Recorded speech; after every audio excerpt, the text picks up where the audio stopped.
hey everyone, welcome back to the quick and very interesting tutorial. Where in this quick tutorial, I'm going to show you how you can search for text inside multiple files at once using command prompt.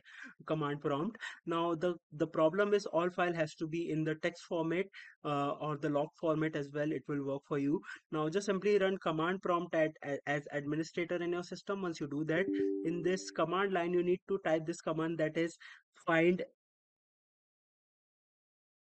str with a space, and under the double braces you need to type the text. For example, if I write sample and with a space and type this star dot log.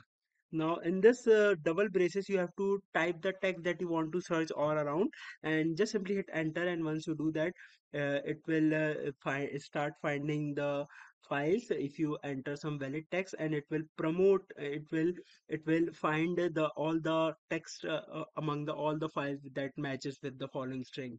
Alright, so that's it for this tutorial. I hope this video will be helpful for you. Make sure to hit the like button and subscribe button for more such helpful and interesting tutorials. See you in the next one. Take care.